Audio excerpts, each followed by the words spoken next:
नमस्कार रसिक मित्र हो. अष्टगंध कला संस्था प्रस्तुत मुक्काम पोस्ट कविता अंतर्गत काव्य गप्पाच्या या नव्या एपिसोडमध्ये आपल्या सर्वांचं मनपूर्वक स्वागत.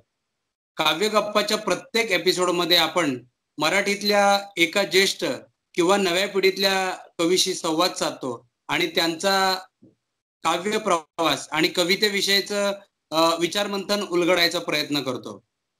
गेली 25 वर्ष मराठी साहित्यामध्ये लेखक आणि वाचक यांच्यातला अक्षरदुवा ठरलेलं संवेदना प्रकाशन आणि ई पुस्तकाच्या माध्यमातून जगभरातल्या लक्षावधी वाचकांपर्यंत पोहोचलेलं ब्रोनाटो ई पुस्तक प्रकाशन आणि वितरण हे या उपक्रमामध्ये आपले सहाय्यक आहेत, आपल्या सोबत आहेत. काव्य गप्पाच्या या एपिसोडमध्ये आपण गप्पा मारणार आहोत मराठीतले प्रसिद्ध कवी भगवान निळे यांच्यासोबत. भगवान निळे यांची आजवर एकूण 4 पुस्तकं प्रकाशित झालेली आहेत.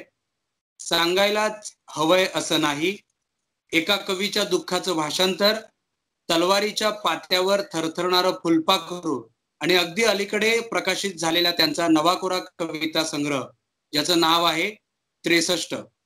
मराठी साहित्यामध्ये आणि काव्य क्षेत्रामध्ये अत्यंत वेगळ्या प्रकारची कविता लिहिणारे कवी म्हणून अनेक रसिक भगवान निळे यांना ओळखतात.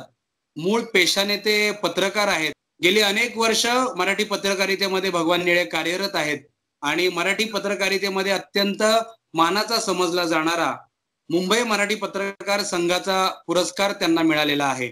त्यांच्या अनेक कविता संग्रहाला अनेक पुरस्कार मिळालेले आहेत. त्यामध्ये कविवर्य नामदेव ढसाळ पुरस्कार, कविवर्य नारायण सुर्वे पुरस्कार आणि इतर अनेक मानाचे समजले जाणारे पुरस्कार त्यांना मिळालेले आहेत. मुंबई, ठाणे, बडोदा आणि पंढरपूर इथे झालेल्या अखिल भारतीय मराठी साहित्य संमेलनामध्ये निमंत्रित कवी म्हणून त्यांना मानाचं स्थान देण्यात आलेलं आहे. आणि अत्यंत वेगळ्या प्रकारची कविता आणि मराठी विषयीच्या विविध काव्य उपक्रमांमध्ये सतत सहभागी होणारे भगवान निळे यांचा हा अल्पपरिचय होता. एकूण त्यांच्या कवितेविषयीचा प्रवास आणि कवितेविषयीचं त्यांचं विचार मंथन आपण जाणून घेणार आहोत. भगवान, मनामध्ये माझ्या अनेक प्रश्न आहेत. माझा पहिला प्रश्न अत्यंत वेगळा आणि असा आहे की गेली अनेक वर्ष तुम्ही कविता लिहिता आहात आणि सातत्यानं लिहिता आहात आणि फेसबुकवर पण तुम्ही कविता लिहित असता, टाकत असता आणि मी खूप कवी पाहिलेले आहेत भगवान, पण सातत्याने कविता लिहिणारा, तितक्याच उत्साहाने ती कविता फेसबुक सारख्या आधुनिक सोशल मीडियाच्या माध्यमावर टाकणारे जे अत्यंत मोजके आणि दर्जेदार कवी आहेत, त्यामध्ये भगवान निळेचं एक नाव आहे. या गप्पा आपल्या अनौपचारिक आहेत, त्यामुळे माझे प्रश्न पण सगळे अनौपचारिक असणार आहेत, थेट असणार आहेत आणि त्याला उत्तर पण मला थेट अपेक्षित आहेत. पहिला माझा प्रश्न असा आहे भगवान, की तुम्हाला कविता लिहिण्याचा कंटाळा येत नाही का? सातत्यानं तुम्ही कविता लिहिताय, याच्या मागे काय गमक आहे? कविता लिहिण्याचा कंटाळा येतो असं म्हणणं म्हणजे श्वास घेण्याचा कंटाळा आलाय असं मला वाटतंय. वाह! आपण कसं श्वास घेतो तसं मी कवितेचा श्वास घेतो. आता हे खूप खूप पुस्तकी वाक्य वाटेल कुणालाही, पण मी अतिशय मनापासून सांगतो की कविता समजा मी लिहिली नाही किंवा कवितेमुळे मी अस्वस्थ झालो एकूणच परिस्थितीमुळे, जे म्हणजे आपली सामाजिक परिस्थिती आणि आजूबाजूचं वातावरण, प्रश्न, माझ्या व्यक्तिगत समस्या, लोकांच्या समस्या, यामुळे जेव्हा मला अस्वस्थ व्हायला होतं, तर ते कुठेतरी बाहेर जोपर्यंत पडत नाही तोपर्यंत मी काय म्हणता येईल त्याला, की खूप अस्वस्थ असा राहतो. आणि ज्यावेळी मी कविता लिहितो त्यावेळी मी रिता होतो, मोकळा होतो. त्याच्यामुळे मला कविता लिहिण्याचा कधी कंटाळा येईल असं मला वाटत नाही. जोपर्यंत माझा लिहिता हात आहे तोपर्यंत मी कविता लिहिणारच आहे. आणि जोपर्यंत मी अतिशय उत्कृष्ट, अतिउत्कृष्ट, की जी कालातीत कविता असेल, ती कविता लिहीपर्यंत मी माझा हा काव्य प्रवास सुरू ठेवणार आहे, मी लिहिणारच आहे. हे जे कवितेसोबतचं तुमचं नातं आहे आणि ही जी कविता आणि तुमच्यातलं हे जे म्हणजे हे जे अद्वैत आहे, मी त्याला अद्वैत म्हणेन, हे जे अद्वैत आहे याची सुरुवात कधीपासून झाली? कविता आणि भगवान यांची दोस्ती, मैत्री किंवा हे अतूट नातं, या नात्याची सुरुवात कधी झाली? सुरुवात म्हणजे माझं सगळं बालपण अहमदनगर जिल्ह्यातील संगमनेर तालुक्यात जे धांदरफळ नावाचं गाव आहे तिथे माझं बालपण गेलं. म्हणजे 6वी पर्यंत मी त्या शाळेत शिकलो. म्हणजे आमची शाळा ही त्या काळात मारुतीच्या देवळात असायची आणि त्यावेळी म्हणजे जाती व्यवस्था काय आहे आणि अस्पृश्यता काय मला याचं बिलकुल काहीही माहिती नव्हती, कल्पना नव्हती. आणि मला तसा अनुभव माझ्या गावात राहताना कधीच आला नाही. मारुतीच्या देवळात आम्ही सगळी विद्यार्थी एकत्र बसून असं अभ्यास करायचो. 6वी पर्यंत मी गावी माझं शिक्षण झालं आणि शहरात आल्यावर मुलं बिघडतात असा माझ्या आई आणि वडिलांचा समज होता. आणि त्याच्यामुळे त्यांनी मला आजीकडे ठेवलं.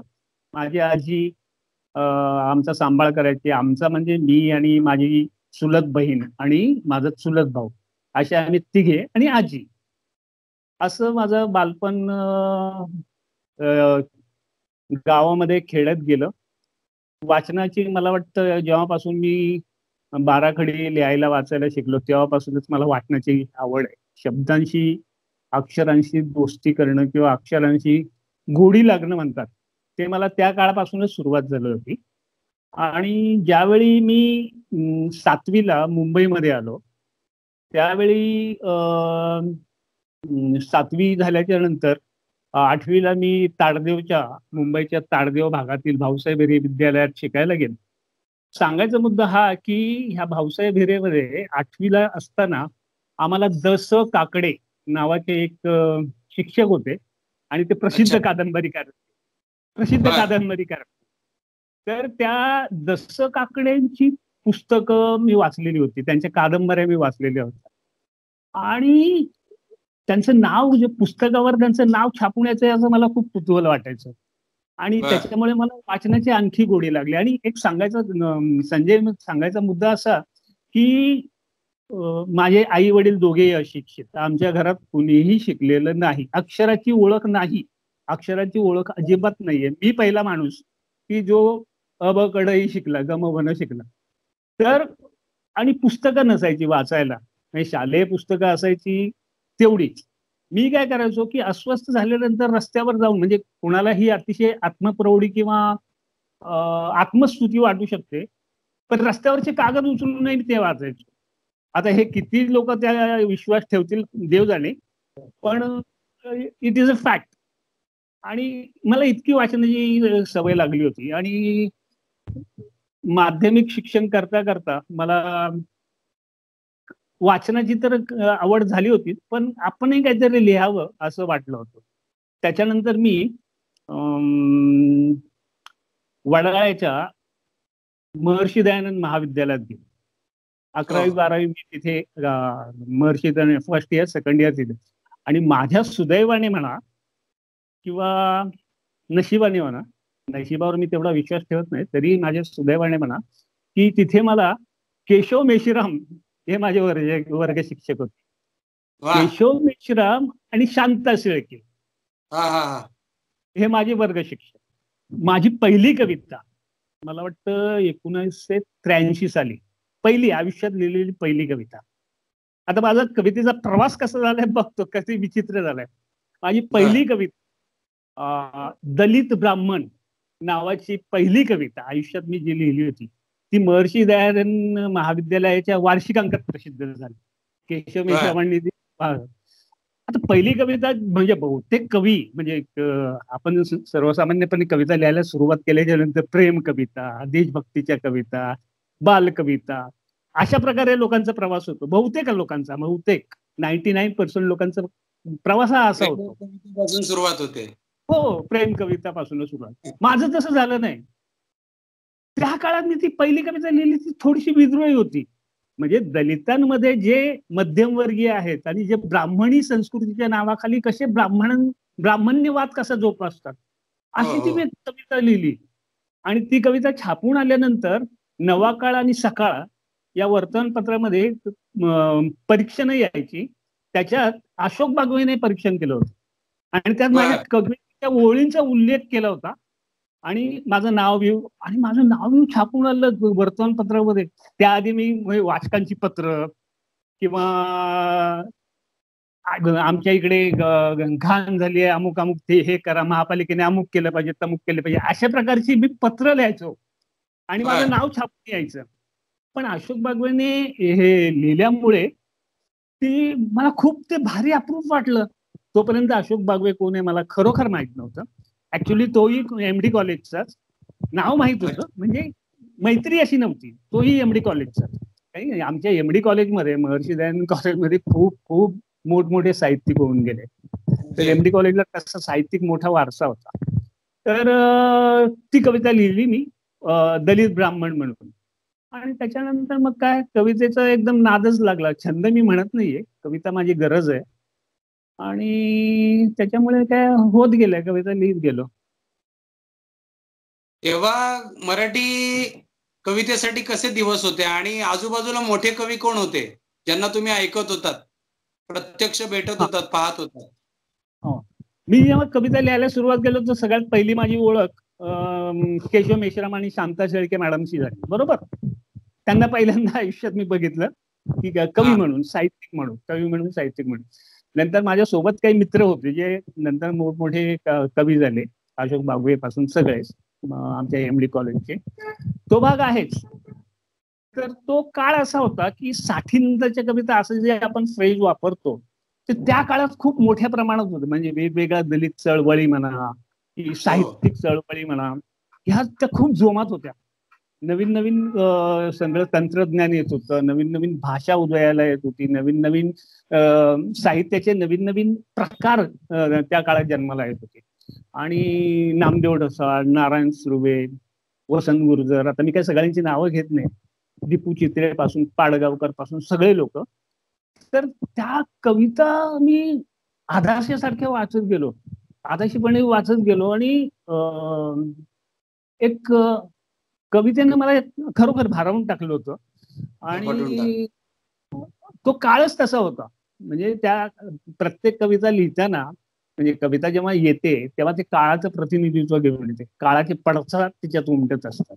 आणि जसा जसा काळ बदलत जातो तशी तशी कविता बदलत जाते, कवितेची व्याख्या बदलत जाते, कवितेचं बाह्य रूप, अंतररूप, कवितेची रूपरेखा हे सगळं काळानुसार बदलत जातं. ती गरज असते, काळाची गरज असते. आणि हे बदलते रूप जो काळाबरोबर जातो, काळासोबत जातो, काळ ओळखून जातो, तो कवी लोकांच्या स्मरणात राहतो. काळा जसा काळ आहे त्या पाठच्या काळापासूनच चालत आलेले जे कवी असतात, पारंपरिक पद्धतीने लिहिलेले कवी असतात, ते तात्पुरते त्या त्या क्षणापुरते ठीक असतं त्यांचं. पण ते असं एखाद्या साहित्यावर, मराठी साहित्यावर ते ठसा उमटवत नाही. हा, तर तो तसा प्रकार झाला. आणि मग दीपू चित्रे पासून ते सगळे आघाडीचे कवी आहेत ते मी मुंबई मराठी ग्रंथ संग्रहालय आमच्या जवळच होतं, दादरला येता जाताना ते तिथूनच मी जायचो. त्याच्यामुळे मी मुंबई ग्रंथ संग्रहालयात, कारण तिथे फुकट वाचायला मिळायची, खूप हवी ती पुस्तकं वाचायला मिळायची. आणि झपाटला सांगा, आणि तिथे बऱ्याच मग कवी लोकांच्या ओळखी झाल्या. नंतर मी स्वतःच शब्द नावाची एक शब्द साहित्य कला सांस्कृतिक मंच नावाची संस्था स्थापन केली. आणि अशा प्रकारे याच्यात साहित्य विश्वात थोडंफार माझं नाव व्हायला लागलं होतं. कारण त्या काळात स्पर्धा अशी फार मोठ्या प्रमाणावर नव्हती. म्हणजे कसं की एक कविता छापून आली वर्तमानपत्रात किंवा दिवाळी अंकात तर ती संपूर्ण महाराष्ट्रात जायची. मला तर काही काही पत्र अशी आलेली आहेत, भगवान निळे मुंबई, काही नाही, बाकी काही नाही, ती पत्र मला मिळालेली होती त्या काळात, भगवान निळे मुंबई. व्हॉट इज दिस, मला ते आश्चर्य वाटतं, म्हणजे अजूनही आश्चर्य वाटतं. कारण त्या काळात वेगवेगळी माध्यमं नव्हती, वेगवेगळं हे नव्हतं की वर्तमानपत्राच्या आवृत्त्या नव्हत्या. म्हणजे महाराष्ट्र टाइम्स, लोकसत्ता किंवा नवशक्ती किंवा नवा काळमध्ये जे छापून यायचं ते दुसऱ्या दिवशी म्हणा किंवा तिसऱ्या दिवशी म्हणा संपूर्ण महाराष्ट्रभर पसरायचं. आता तसं नाहीये. आता त्या वेगवेगळ्या आवृत्ती झाल्यावर मुंबईत आलेली बातमी ठाण्यातल्या लोकांना कळत नाही. तो एक मोठा दोष झालेला आहे, म्हणजे तो एक मोठा तोटा झालेला आहे असं मला वाटतंय. आणि तेव्हा मर्यादित प्रमाणामध्ये प्रसार माध्यम असल्यामुळे जी कर्तृत्ववान माणसं होती ती सगळीकडेच खूप छान प्रकारे प्रसिद्ध व्हायची. अगदी अगदी अगदी मनातलं बोललास तू. अगदी अगदी तसंच झालं ते. असं झालंय की म्हणजे प्रत्येक जिल्ह्यातल्या प्रत्येक तालुक्यातल्या प्रत्येक गावी आपल्याला कविवर्य दिसतात, फक्त कवी नाही. अगदी अगदी अगदी आपण याला म्हणू शकतो. भगवान, तुझी कविता मी वाचलेली आहे, म्हणजे तुझे 4ही संग्रह मी वाचलेले आहेत. तुझी कविता मी खूप वेळा, तुझ्या कवितेवर मी लिहिलेलं सुद्धा आहे. मला तुला हा प्रश्न आता विचारावासा वाटतो की आता जेव्हा तू तुझ्या कवितेकडे तटस्थपणे बघतोस किंवा तुझी कविता तू वाचतोस, तेव्हा तुला काय वाटतं की तुझ्या कवितेवर सगळ्यात जास्त प्रभाव कोणाचा आहे, कोणत्या कवींचा आहे? मला वाटतं महाराष्ट्र मराठी साहित्यामध्ये आणि मराठी, हिंदी, गुजराती, इंग्रजी जे काय असतील ते साहित्य, जेवढे कवी लिहितात किंवा लिहित होते त्या सगळ्यांचा प्रभाव माझ्या कवितेवर. त्यांचीच वार्ता घेऊन मी पुढे चाललेलो असतो ना, त्यांच्याच कडून मी शिकलेलो आहे, त्यांच्या कविता वाचून मी शिकलेलो आहे. असं असलं तरी कुणा एका विशिष्ट व्यक्तीचा, विशिष्ट कवीचा माझ्यावर प्रभाव नाहीये.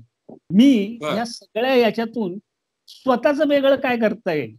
तुला आश्चर्य वाटेल की गेली म्हणजे माझा संग्रह आता 2015 मध्ये आला आणि मी लिहितोय 1983 पासून. माझी पहिली कविता प्रसिद्ध झाली 1983 आणि तब्बल 40 वर्षानंतर मी माझा पहिला संग्रह प्रकाशित केला.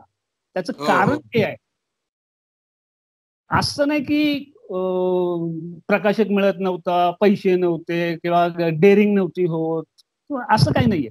मी स्वतः इतरांचे संग्रह 4 संग्रह मी इतरांचे काढले आमच्या शब्दात, स्वतःच नाही काढले. मला असं मनापासून वाटत होतं की मी वेगळं काय देणार आहे. ही भगवान निळेची निळेकरी कविता असेल, माझी कविता असेल, कवितेच्या खाली नाव नाही जरी वाचलं तरी ती लोकांना कळली पाहिजे, अरे ही भगवान निळेने लिहिली असावी. हे जे आहे तसं ते पाहिजे ना. एवढ्या दिवसानंतर तू तुझी कविता प्रकाशित केलीस, त्या अनुषंगाने माझा असा प्रश्न होता की मध्ये आपल्याला हा संयम बघायला मिळत नाही की पी हळद आणि हो गोरी असा एकूण प्रकार जो दिसतो. आणि एकीकडे बघतो आम्ही की तू तुझा कविता संग्रह काढण्यासाठी 35-40 वर्ष घेतली, किंवा अनेक ज्येष्ठ कवी हा जो संयम असला पाहिजे. म्हणजे काही कविता अशा आहेत की ज्यांच्या अजून कविता संग्रह आले नाहीत पण ते दर्जेदार कविता लिहितात. अगदी अगदी. आणि बहुतेक कवी आमच्या काळातले कवी आहेत त्यांचा एकच संग्रह आलेला आहे, एकच संग्रह. एवढी वर्ष लिहितात त्यांनी एकच संग्रह काढलेला आहे, 1 किंवा 2 जास्तीत जास्त. दुसरा आत्ता त्यांचा येतो, म्हणजे 30-40 वर्षानंतर. म्हणजे त्या काळात काढलेला संग्रह, त्याच्यानंतर मधली 20-25 वर्ष गेल्याच्या नंतर दुसरा एखादा संग्रह, म्हणजे प्रकाशक मागे लागून कारण त्यांचं नाव मोठं झालेलं असतं तर त्यांचे संग्रह आले. हल्ली कसं होतं, माझ्याकडे प्रस्तावनेसाठी पुस्तकं येतात, कविता संग्रह येतात. मी त्यांना विचारतो, म्हणजे त्यांची प्रस्तावना लिहिण्यापूर्वी विचारतो, त्यावेळी लक्षात येतं की आणि 1.5-2 वर्षापूर्वी त्यांनी कविता लिहिलेल्या आहेत. किती कविता झाल्या. एक कवयित्री अशी होती, म्हणजे त्यात नाव सांगत नाहीये, की तिला विचारलं होतं, म्हणजे मी आणि असे बरेच 5-6 लोक होतो आम्ही, आणि अशी चर्चा तिला प्रस्तावना लिहायची होती.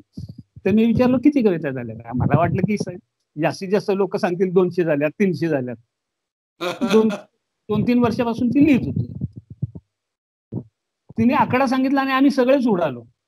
2,500 कविता सांगितल्या, 2,500 कविता लिहिल्या तर 2 वर्षात. आणि माझ्या 40-42 वर्षाच्या लिखाणाच्या कार्यकर्तीत मोजून आता बघितल्या तर 400-450 पर्यंत असतील, 450 कविता असतील.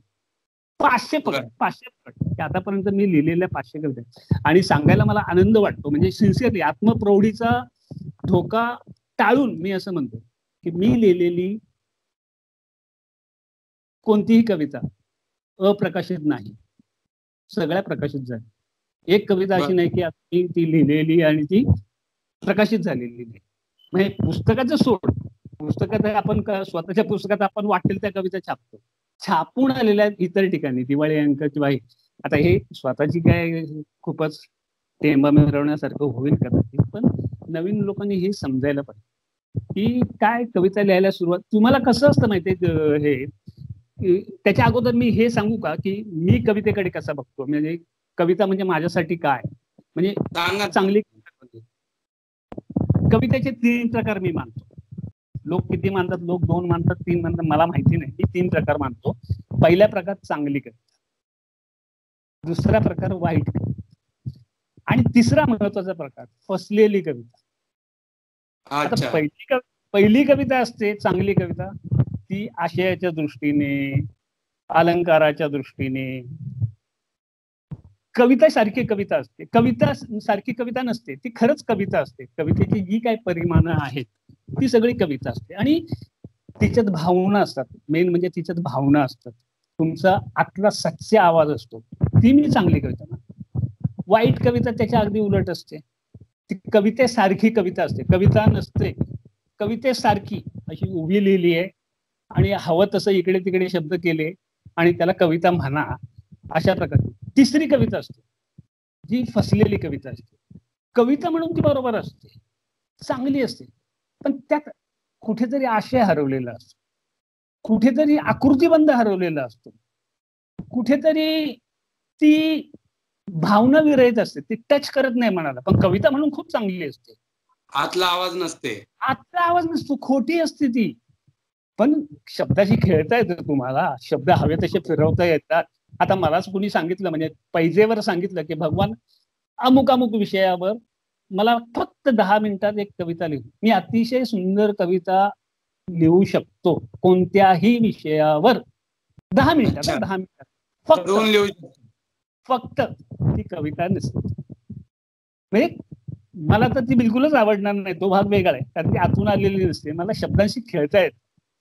ज्या कवीला शब्दांशी खेळता येते ना, तो कोणत्याही विषयावर कोणतीही कविता. आणि माझं तर असं, मी बऱ्याच कार्यक्रमातून जाहीरपणे बोललेलो आहे की प्रत्येक माणूस कवी असतो. तर हे काय मोठं वाक्य नाही, प्रत्येक माणूस कविता असतो. पुढचं वाक्य असं आहे की जगातला कोणताही माणूस, त्याला मी कवी करून दाखवतो. कोणताही माणूस. म्हणजे का कविता म्हणजे दैवी देणगी आहे विणगी आहे, हे फालतूगिरी मी अजिबात मानत नाही. कविता दैवी देणगी नसते. कविता ही अभ्यास, तुमची कवितेची आवड, त्याचा अभ्यास, आणि तुम्ही ध्यास किती घेत कवितेसाठी काय करता, आणि ती किती आतून येते, हे तुम्ही डेव्हलप केलं तर जगातला कोणताही माणूस चांगला कवी होऊ शकतो. हे माझं अतिशय प्रामाणिक मत आहे. आणि मी हे पैजेवर सांगतो की ज्यांना कोणाला कवी व्हायचंय, खऱ्या अर्थाने कवी व्हायचे, त्यांना मी अमुक अमुक दिवसाच्या कालावधीमध्ये मी त्यांना कवी करून दाखवतो की तो कविता लिहायला सुरुवात करेल. भगवान, हे छान आहे, मला कळलं. म्हणजे तुम्हाला ते म्हणायचंय की हे एक साधन आहे जे आपण प्रयत्नपूर्वक साध्य करू शकतो. मगाशी बोलताना तुम्ही म्हणालात आणि आपणही ते अनुभवतो की कवितेसारखी कविता असते पण ती कविता नसते. कारण त्यात एक दृष्टिकोन जो असतो आणि कवितेची एक कवीचा एक थॉट असतो, त्यामध्ये एक विचार असतो की तुझी कविता मी जेव्हा वाचतो तेव्हा मला त्यातले काही असे पैलू दिसतात. एक पहिला पैलू मला असा दिसतो की म्हणजे तुझं जगणंच इतकं पारदर्शक असतं. खूपदा असं होतं ना की एखादी कविता लिहिल्यानंतर लोक त्याच्यावर अश्लीलतेचा शिक्का मारतात, किंवा लोक त्याच्यावर अरे ह्याच्यामध्ये अश्लील शब्द आले आहेत असं म्हणतात, किंवा कवी सुद्धा लिहिताना विचार करतो की मी हा शब्द लिहिला किंवा हे वाक्य लिहिलं तर लोक काय विचार करतील. म्हणजे नामदेव ढसाळच्या कवितेमध्ये शिव्या ज्या प्रकारे येतात, मुंबई मुंबई माझ्या प्रिय रांडे, हे नामदेव ज्या बेधडकपणे लिहून जातो. मला तुझी कविता वाच, मग ती डड्डा नावाची तुझी कविता असेल किंवा इतर अनेक कवितेमध्ये तू जे तुझ्या मनात येतं ते तू मोकळेपणाने लिहितोस, बरोबर. मग हे तुझ्या कवितेचं वैशिष्ट्य म्हणायचं की हा तुझा स्वभाव आहे, हे वैशिष्ट्य तुझ्या व्यक्तिमत्वाचं आहे. हे दुसरा भाग बरोबर आहे, हे माझा स्वभाव आहे आणि व्यक्तिमत्वाचं वैशिष्ट्य, म्हणून तर मी तशा प्रकारे लिहितो ना. म्हणजे सच्चेपणानं तुम्ही जेव्हा एखादी गोष्ट सांगताय, ठीक आहे, ती लोकांना आवडेलच असं नाही, त्याच्यावर टीका होतील, हे होतील. म्हणजे नामदेवचं तू उदाहरण दिल्यास तसंच प्रकार आहे. मला जे वाटतं ते असं आहे. सगळ्यात पहिलं आहे ना, म्हणजे एक गोष्ट लक्षात घ्यावी की कवी जेव्हा कविता लिहितो तेव्हा ती स्वतःसाठी लिहित असतो. ही भंपकगिरी असते की मी दुसऱ्यांसाठी लिहितो. आणि आता तुम्ही म्हणाल मी स्वतःसाठी लिहितो, मग ते प्रसिद्ध कशाला करतात? स्वतःचा जो आनंद आहे, मी स्वतः लिहितो, स्वतःला मोकळं होण्यासाठी आणि स्वतःला चाचपून पाहण्यासाठी मी कविता लिहित असतो. मी कोण आहे, माझ्या अमुक अमुक भावना आहेत त्या मी स्वतःहून माझ्याशी बोलत असतो. कविता म्हणजे कसं स्वतः साधलेला संवाद असतो. मी माझ्याशी बोलत असतो. कविता लिहिताना प्रत्येक कवी हा स्वतःशी बोलत, खरा कवितेबद्दल मी बोलतोय, म्हणजे असे की तो स्वतःशी बोलत असतो. एक परकाया प्रवेश असतो. म्हणजे सगळेच अनुभव काय माझे नसतात. म्हणजे माझ्या कवितेमध्ये 80% अनुभव हे माझे जरी असले तरी 20% अनुभव हे परकाया प्रवेश करून केलेले असतात. म्हणजे एखाद्या बाईची वेदना मला मांडायची, महिलेची वेदना मला मांडायची, तर मी बाई आहे, मी असं गृहीत धरतो की मी बाई आहे, मुलगी आहे, मी स्त्री आहे, महिला आहे आणि माझ्या भावना मला व्यक्त करायच्या. त्यावेळी मी पूर्णच विसरून जातो की मी पुरुष आहे. हे करत असताना की जास्तीत जास्त मोकळेपणानं, बिनधास्त, आणि असं मी असंही दावा करत नाहीये की आपण जे काही लिहितो, नामदेवने पण जे काही लिहिलं 100% ते 99% त्याने हत्त आपणच 99% जरी त्याने सत्य लिहिलं किंवा मनाला वाटलं, 1% कुठेतरी असो की जेव्हा त्याच्या हा शब्द नको, ही नको, हा शब्द नको, 1% त्याच्या बाबतीत 1% होत असेल, माझ्या बाबतीत 10% होत असतील, इतरांच्या बाबतीत 50% होत असेल की हा शब्द नको किंवा हे नको, याने गोंधळ, याने वाद होईल, याने माझ्यावर प्रॉब्लेम होईल, असंही असतं. म्हणजे असं म्हणत नाही की नामदेवने काही 100% त्याला जे मनात वाटलं तेच लिहिलं. 1% कुठेतरी 1%. हे भान पण आपण ठेवायला हवं. हे भान ठेवायलाच पाहिजे. एखाद्याबद्दलचं लिहिणार, एखाद्या अनुभवाबद्दल तुम्ही जेव्हा लिहिताय, दुसऱ्यांना कसा त्रास होणार नाही, तर तो एक भाग असतोच म्हणा. भगवान, तुझ्या कवितेबद्दल आणि एकूण व्यक्तिमत्वाबद्दल आपण बोललो. आपल्या मराठी कवितेमध्ये एक गोष्ट अशी आहे ना की कविता वाचताना किंवा अनुभवताना त्या कवीचं चारित्र्य शोधायची सवय आहे आपल्या काही संस्कृती रक्षक वाचकांना. हा एक महत्वाचा मुद्दा. तर त्याच्याबद्दल तू काय सांगशील की कवी आणि त्या कवीचं व्यक्तिमत्व, त्याचं आयुष्य, याचा संबंध किती जोडला पाहिजे, तो जोडणं योग्य आहे का, याबद्दल काय सांगशील? अतिशय महत्वाचा मुद्दा आहे. याच्याबद्दल मीही खूप विचार केलेला आहे. क्षुल्लक साध्या गोष्टी आहेत. आपला भारतीय समाज असा आहे की प्रत्येक गोष्टीमध्ये त्या माणसाचं चारित्र्य शोधत असतो. जेव्हा तुम्ही सार्वजनिक जीवनात असता की जेव्हा राजकारणी असता, त्यावेळी तुम्ही सामाजिक जीवनामध्ये कसे वागता याचं थोडीशी संदर्भात बोलायचं झालं तर कविता वाचताना तुमच्या समोर ती कविता असते, तो माणूस नसतो. पण असे अनेक कवी आहेत, जुने कवी आहेत जे आता हयात नाहीये, त्यांच्या आपण कविता असतो, त्यांच्या चारित्र्याबद्दल किंवा त्यांच्या एकूण व्यक्तिमत्वाबद्दल किंवा त्यांच्या एकूण जो आपल्याला कवितेतून दिसतो तोच आपण गृहीत धरतो. त्याची कविता चांगली, बरी, वाईट हा भाग आणखी वेगळा. पण तो माणूस अमुक माणूस आहे, भगवान वेळी सिगारेट खूप पितो म्हणून त्याची कविता वाईट आहे असं कोणी म्हणेल का? असं म्हणू नये. अनेक कवी दारू पितात, ते त्यांचं खाजगी जीवनात, वैयक्तिक जीवनात ते आहे, त्यांचं होतं. तुम्ही कविता बघितली पाहिजे. कवितेत का कविता चांगली वाईट तिच्यावर चर्चा व्हावी, तिच्यावर विचारमंथन व्हावं, त्याच्यावर आरोप करावे, त्याच्यावर तुमची सडतोड मत मांडावी, टीका करावी, वेर अँड फेअर, बरोबर. पण त्याचं चारित्र्य म्हणजे तो माणूस कसा आहे, चालतो कसा, दिसतो कसा, बोलतो कसा, अमुक तमुक.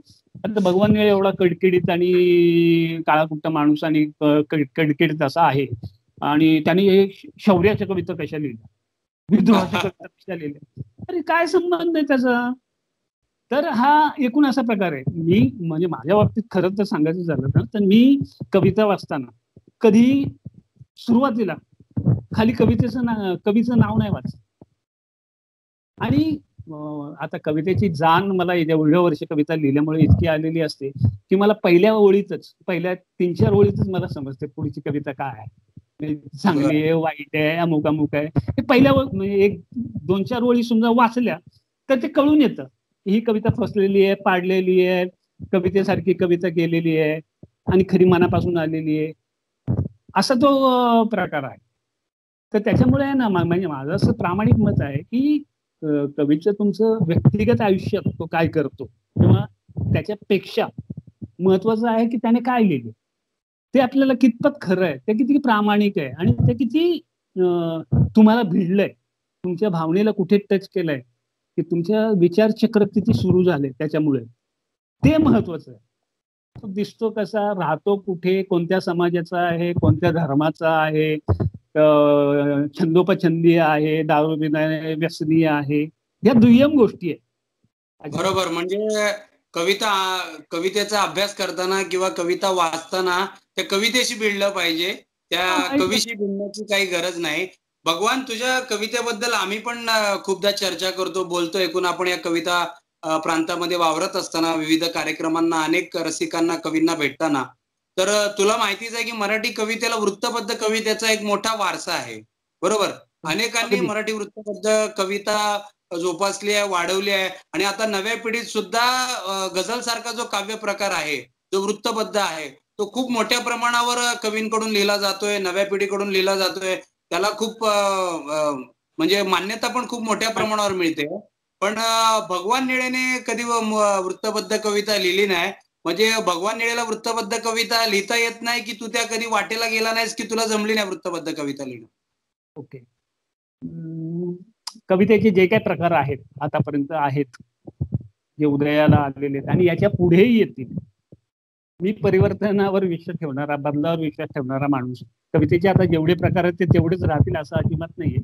कवितेचे आणखी वेगवेगळे प्रकार वाढतील. कवितेचे जे काही सगळे प्रकार आहेत ते सगळेच्या सगळे मला प्रिय आहेत. अतिशय प्रामाणिकपणे सांगतो, कवितेचे सगळे प्रकार मला प्रिय आहेत आणि माझा ज्याच्यात रस आहे, माझी ज्याच्यात हातोटी आहे आणि मी ज्याच्यात प्रामाणिकपणे स्वतःला व्यक्त करू शकतो ते मी करतो. याचा अर्थ असा नाही की गझल लिहिण्याचा प्रयत्न केला नाही, गाणी लिहिण्याचा प्रयत्न केला नाही. तो फसला, प्रामाणिकपणे फसला, कारण तो माझा पिंड नाहीये. बरोबर. पण असं असू नये, मला गझला प्रचंड आवडतात, प्रचंड आवडतात. एखादी गझल ऐकली आणि त्यातला शेर ऐकलं तर माझ्या तोंडून नकळत वाह क्या बात है, क्या लिखा है यार. मी त्याचा दुस्वास करत नाही, दुस्वास अजिबात करत नाहीये. कित्येक गझला पाडलेल्या किंवा अनुवादित केल्यासारख्या हिंदीवरच्या असतात, तसं ते तुमच्या याच्यात पण असतं ना, कवितेत पण असतं, मुक्त छंदात पण असतं पाडलेलं. खरी कविता काय, खरं गाणं काय, खरं म्हणजे चांगलं जे मला भावतं, त्याच्या मला पाडगावकर आवडतात. पण पाडगावकरांच्या सगळ्याच कविता मला आवडतात असं नाहीये. नामदेव ढसाळ, नारायण सुर्वे मला आवडतात, म्हणून याचा अर्थ नामदेव ढसाळच्या सगळ्याच कविता मला आवडतात असं नाही. तुला आश्चर्य वाटेल म्हणजे आता हे मी बऱ्याच ठिकाणी सांगितलेले की नामदेव ढसाळ आणि दया पवार आणि मी एकदा छबिलदास हायस्कूलमध्ये एका कवी संमेलन, दोघे परीक्षक होते, आम्ही बाजूबाजूलाच बसलो होतो आणि कवी संमेलन सुरू होण्याच्या आधी दया पवारांनी एक कागद काढला, मला म्हणाला भगवान जरा वाच रे कविता ही. तर मी वाचली, की बघितली, बोल फालतू कविता आहे. आता दया पवार एवढे मोठे साहित्यिक, मोठे कवी, पटकन मी बोललो ही फालतू कविता आहे. ते म्हणाले का? मी म्हणालो तुमची झाड जी कविता आहे ना तिची कॉपी वाटते, त्याच्यात तुम्ही नवीन काय सांगितलंय. प्रामाणिकपणे मला म्हणते हा भगवान खरं आहे रे, एका दिवाळी अलंकाला पाहिजे होती, माझ्याकडे काहीच नव्हतं म्हणून मी पाडली. हा दया पवारांचा मोठा, हे किती मोठा माणूस होता, स्वतः कबूल करणं हे माझं हे नाहीये, माझं मोठेपण नाहीये. मी त्यांना विचारणं माझं मूर्खपण आहे समजा, असं गृहीत धरूया की काय मूर्खपण आहे, हा कोण कालपासून लिहिणारा कवी आणि दया पवारांसाठी. तीच गोष्ट नामदेव ढसाळची. नामदेव ढसाळ पण कविता लिहिल्याच्या नंतर कधी मूडमध्ये आला आणि आम्ही गप्पा मारत असलो तर मला कविता दाखवा, अर्थात त्याच्या कविता अर्थातूनच असायच्या. काही कविता मला नाही आवडायचं, मी त्याला बोललो फाडून टाक. नामदेव ढसाळला म्हणजे आता मी विश्वास ठेवू नका, फालतू कविता आहे, मला नाही आवडली. आता हे माझं मत आहे ना, आणि कशी चांगली आहे ते मला पटवून सांग, बरोबर आहे की नाही. तुम्ही जेव्हा म्हणताय चांगली आहे आणि ही वाईट आहे, असेल तुमची चांगली कविता असेल, ग्रेट असेल, अक्षरवाङ्मय असेल, मला सांगा ना पटवून, माझी कवितेची जाण तर वाढवा. मला प्राप्त आहे तर मी ह्या दोन्ही म्हणजे तसं मी बऱ्याच लोकांना पंगा पण घेतलेला आहे, बऱ्याच लोकांना आवडत नाही. हे नामदेव आणि दया पवार सोडले आणि बाकी 3-4 कवी सोडले तर बऱ्याच लोकांना ते आवडत. हा कवी स्वतः ते माझे बोलणं पण टाळतात, नको याच्याशी या माणसाची बोलायला नको, डायरेक्ट बोलतो हा, आणि आपण एवढे मोठे कवी आणि हा कुठे काल परवा लिहिणारा कवी आणि आपल्याला बोलतो की माझं म्हणणं आहे की मी जेव्हा कविता लिहितो आणि वाचतो आणि एखादा सर्वसामान्य रसिक, सर्वसामान्य अतिशय ज्याला ती कविता फक्त थोड्या प्रमाणात कळते, तो जेव्हा सांगतो की निळे सर तुमची कविता चांगली आहे अमुकाचं, पण मला हा अमुक शब्द नाही आवडला, मला हे खटकलं, मी त्याची इज्जत करतो. बरोबर मी आहे. पण सांगतो खूप वेळा तुला. खूप वेळा तू तर मला सांगितलेलं आहे अमुक अमुक गोष्ट नाही आवडली, मी पटवून सांगतो की मला जे काय म्हणायचंय, तरी समोरच्यांनी मला सांगितलं की नाही नाही हे असं आहे, मग मी स्वतः विचार करतो अरे हा याचं बरोबर आहे. मग ते बघत नाही मी की लहान आहे की मोठं आहे की नवोदित आहे किंवा याला लिहिता येत नाही, वाचक आहे यार, आणि त्यालाच कळत नसेल तर मी कशाला लिहायचं.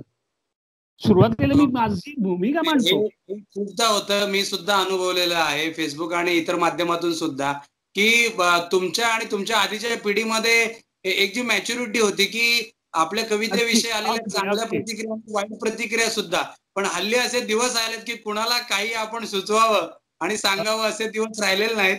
लगेच अनफॉलो आणि ब्लॉक असे ऑप्शन लोकांकडे उपलब्ध असतात. ते दुर्दैव आहे खऱ्या अर्थाने. अच्छा, माझ्या या स्वभावामुळे मी अनेकांची पंगा घेतलेली आहे. मग ते काव्य चावडीमध्ये असो किंवा इतर अनेक ठिकाणी कार्यक्रमांमध्ये असो किंवा फेसबुकवर असो, अनेक लोकांची पंगा घेतलेल्या पण आपण आपल्या विचारांशी प्रामाणिक असतो, ही खूप महत्वाची गोष्ट आहे. भगवान गेली 30-40 मिनिटं आपण तुमच्या कवितेवर आणि तुमच्या एकूण काव्यविषयक विचार मंथनावर गप्पा मारतोय. थोडंसं पुढे जाऊया आपण की आताच्या पिढीची जी कविता आहे, म्हणजे माझ्या पिढीची अनेक मंडळी लिहिताना तुला तुझ्या आजूबाजूला दिसत आहेत. पहिल्यांदा कवितेला खूप असे मंच नव्हते, पण आता फेसबुक आहे, सोशल मीडिया आहे, त्यातून पण चांगली कविता लिहिली जाते. मुक्काम पोस्ट कविता असेल किंवा इतर अनेक मंच आहेत, त्यावरही कविता असेल, गझल असेल, खूप मोठ्या प्रमाणावर लिहिली जाते, ती रसिकांपर्यंत मांडली जाते. तर या नव्या पिढीतल्या कवितेविषयी तुला काय वाटतं? अतिशय चांगला महत्वाचा प्रश्न आहे. मराठी साहित्यामध्ये हल्लीच्या काळात खूप मोठ्या प्रमाणावर कविता लिहिली जाते, खूप मोठ्या. ही अभिनंदनाची गोष्ट आहे, चांगली आहे की जो माणूस कविता लिहितो तो त्याला वाचावी पण लागते इतरांच्या कविता. बहुतेक लोक वाचत नाहीत, तो भाग वेगळा. पण ज्यावेळी तुम्हाला कवितेची आवड लागते, गोडी लागते किंवा तुम्ही लिहायला सुरुवात करता, लिहायला बघता, त्यावेळी नकळत का होईना, जबरदस्तीने का होईना, तुम्हाला इतरांच्या कविता वाचाव्या लागतात. आणि फेसबुक आणि इतर जी प्रसार माध्यम आहेत त्यामुळे मोठ्या प्रमाणावर भरभरून कविता लिहायला आहेत. तर माझं म्हणणं असं आहे की कवितेनं असंच जास्त फुलायला हवंय. पण ज्यावेळी तुम्ही कविता लिहायला सुरुवात करता आणि 1-2 वर्ष तुम्ही लिहिताय कविता, त्यानंतर नवीन कवीने स्वतःलाच विचार करायला आणि स्वतःला प्रश्न विचारायला सुरुवात केली पाहिजे की आपण लिहितोय ते इतरांनी कधी कुणी लिहिलेलं आहे की नाही, इतरांनी लिहिले ते आपल्यापेक्षा चांगलं आहे की वाईट आहे, आपण त्याच्यापेक्षा वेगळं काय लिहू शकतो, किंवा हे अगोदर कोणी लिहून ठेवलेलं आहे का, ठेवलं असेल तर मग आपण का लिहितोय. तर सगळ्यात महत्वाची पहिली गोष्ट अशी आहे की कविता म्हणजे काय हे त्यांना पहिले समजलं पाहिजे. कविता म्हणजे काय, म्हणजे खूप मोठमोठे अलंकारिक शब्द वापरले, म्हणी वापरल्या, चमत्कारिक वाक्य वापरली तर ती कविता होती अशातला भाग नाही. अतिशय साधं उदाहरण तुला द्यायचं की माझं एक आवडतं गाणं आहे की जॉनी मेरा नाम चित्रपटातलं आहे, पल भर के लिए कोई हमें प्यार कर. आता ह्या गाण्यामध्ये कविता कुठे आहे? पल भर के लिए, कुणीतरी क्षणभरासाठी तरी माझ्याशी प्रेम करावं. खरी कविता पुढे आहे, झुठाई सही, खोटं खोटंही तरी असा जेव्हा शब्द येतो त्यावेळी त्या पहिल्या ओळीला किती महत्व येतं. त्याच्यावर मी एक कुणीही माणूस 10 पानं लिहू शकतो केवळ झुठाई सही हा शब्द आल्यामुळे. तर कवितेमध्ये असे शब्द पकडता आले पाहिजेत. मराठी एक भाषा अशी आहे की तिला एका शब्दाला किंवा एका भावनेला वेगवेगळे अर्थ जसे आहेत तसे एका भावनेचे वेगवेगळे शब्द आहेत, पण त्या प्रत्येक शब्दाला वेगवेगळे अर्थ आहेत.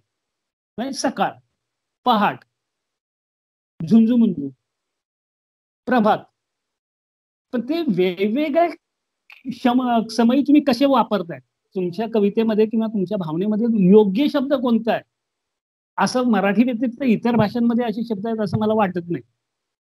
पण मराठीमध्ये एक मोठी दैवी देणगी अशी, मराठीमध्ये एक देणगी अशी आहे मराठीला लाभलेली की त्या वेगवेगळ्या ज्या भावनांच्या छटा आहेत त्याच्यासाठी त्यांनी शब्द निर्माण केलेले शब्द आहेत आणि त्या प्रत्येक शब्दाचा वेगवेगळा अर्थ आहे.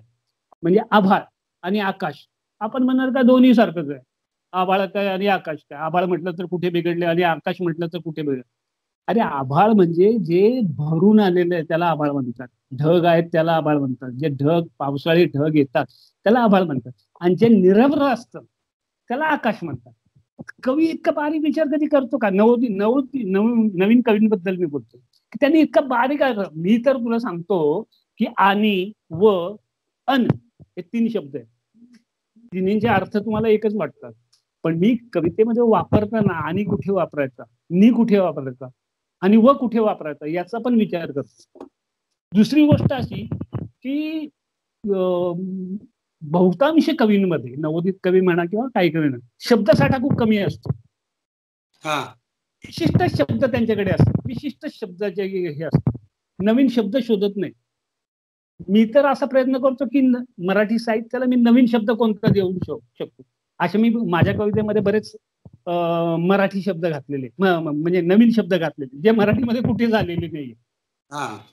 सहनसिद्धी अशा प्रकारचा मी सहनसिद्धी असं माझ्या कवितेत अचानक आलेलं आहे.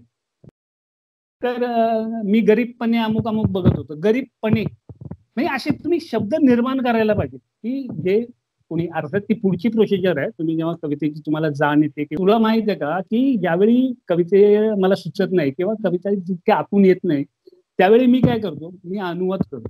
इंग्रजी हिंदी मराठी उर्दू अमुक तमुक त्या सगळ्या भाषांमधल्या ज्या चांगल्या कविता असतात ज्या मला आवडतात लोकांच्या दृष्टीने ज्या आवडतात की नाही त्या मी अनुवाद करतो आणि हे मी गेले कित्येक वर्ष करतो.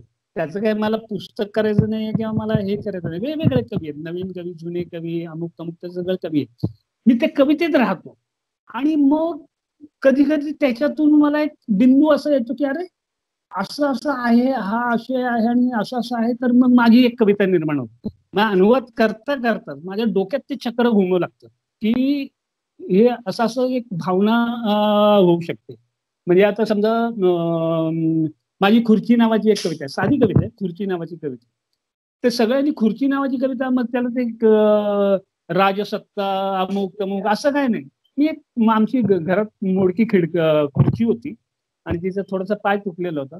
मग तो विचार करून मी अशी कविता लिहिली की माझ्या आजोबा याच्यावर बसलेले असतील अमुक सत्ता समजा खुर्ची म्हटल्याच्या नंतर लोक पुढारी अमुक तमुक. आता श्रावण नावाची सकाळमध्ये एक सिरियल केली होती श्रावणाच्या संदर्भात तर त्यात माझ्या कविता प्रसिद्ध झाल्या. त्या कवितांमध्ये कुठेही श्रावण हा शब्द नव्हता कुठेही पण ते श्रावणावरचे कवितेकडे तुम्ही कसं बघताय हे महत्वाचं आहे. आणि किती सच्च्या प्रमाणे आता नावच घेऊन सांगायचं झालं तर एक विशिष्ट विषय सोडले तर ह्या नवोदित कवींमध्ये किंवा कवितांमध्ये त्याच्या पलीकडे ते जात नाहीये. आईवर सगळ्यात जास्त कविता आता वडिलांवर पण यायला लागलं पण सगळ्यात जास्त मातृ देशप्रेम बलात्कार अन्याय अत्याचार कोरोना पाऊस याच्या व्यतिरिक्त तुमच्या आयुष्यात काय घडत नाही का? त्याचं सर्वसामान्य बऱ्याच लोकांनी लिहिलेलं आहे. तुम्ही त्याच्याकडे कशा प्रकारे बघताय? तुम्ही त्या एखाद्या विशिष्ट गोष्टीकडे आणि तुमच्याकडे वेगवेगळे विषय असू शकतात ना साधे साधे. जसं मी असं असतं की म्हणजे पावसावर कविता मग हिवाळा आला की हिवाळ्यावर मग अवकाळी पाऊस आला की अवकाळी पावसावर कविता म्हणजे गंमत आहे सगळी. माझं तर म्हणणं त्याच्या पुढे जाऊ नये. लिहा मी नाही म्हणत नाही तुम्हाला लिहायला नवीन लिहायचं. म्हणजे मी जे खुर्चीचं उदाहरण दिलंय तशा प्रकारचं आहे. पाऊस आला तुम्ही पावसाचं नुसतं वर्णन करत राहिलं तर असं नाही ना. म्हणजे ते कुणाला आता ते हजारो वर्षापूर्वी लोकांनी केलेलंच आहे ना. 500-600 वर्षापूर्वी पावसावरच्या खूप चांगल्या कविता. मी पावसावर लिहिलं तर माझा पाऊस कसा होता? माझा पाऊस झोपडपट्टीतला होता. शिकलं तुम्ही मला राग यायचं. मी आईवरची कविता लिहिली आहे तर आईवरची कविता मला आई आवडत नव्हती. लोकांना सगळ्यांनाच म्हणजे का आवडत नव्हती कारण वडील तिला मारायचे तर ती गप्पपणे मिटून निमुटपणे अन्याय सहन करायची. माझं म्हणणं होतं की वडिलांची शर्ट पकड ना दे ना कानफाडात. तो आहेस कुठे? कसली आई तू माझी? भगवान बोलण्यासारखं खूप काय आहे. तुझी कविता आणि तुझे एकूण कवितेविषयीचे विचार म्हणते गेले 40-50 वर्ष तू कविता लिहितोय, त्यामुळे त्या अनुभवांचे एक गाठोडं तुझ्याकडे आहे. मलाही ऐकत राहायला आवडेल आणि तुलाही बोलत राहायला आवडेल, पण आपल्याला वेळेची मर्यादा आहे. तरी गेली 30-40 मिनिटं आपण खूप बोलतो आहोत आणि यातून एकूण जे विचार मंथन तुझं आलेलं आहे ते निश्चितपणे आपल्या रसिक श्रोत्यांना निश्चितपणे आवडेल. काव्य गप्पाच्या या उपक्रमासाठी संवेदना प्रकाशनचे नितीन हिरवे आणि प्रोनाटो ही पुस्तक प्रकाशनाचे शैलेश खडतरे यांनी सहकार्य केल्याबद्दल मी त्यांचे मनपूर्वक आभार मानतो. आणि ज्यांना आपलं ही पुस्तक प्रकाशित करायचं असेल त्यांनी अवश्य शैलेश खडतरे यांच्याशी संपर्क साधावा आणि मराठीतले अनेक दर्जेदार कविता संग्रह ज्यांना अनुभवायचे असतील त्यांनी संवेदना प्रकाशनचे नितीन हिरवे यांच्याशी संपर्क साधावा. काव्य गप्पांचा हा आपला उपक्रम असाच चालू राहणार आहे. पुढच्या काव्य गप्पाच्या उपक्रमामध्ये आपण निश्चितपणे एका अशाच वेगळ्या नव्या किंवा जुन्या पिढीतल्या कवीशी संवाद साधूया. तोपर्यंत तुम्ही आपल्या काव्य गप्पा पाहत राहा आणि अजूनही तुम्ही जर आपलं मुक्काम पोस्ट कवितेचं चॅनल सबस्क्राईब केलं नसेल तर ते अवश्य सबस्क्राईब करा. पुन्हा एकदा भेटूया आणखी एका नव्या काव्य गप्पांमध्ये. तोपर्यंत मनपूर्वक नमस्कार.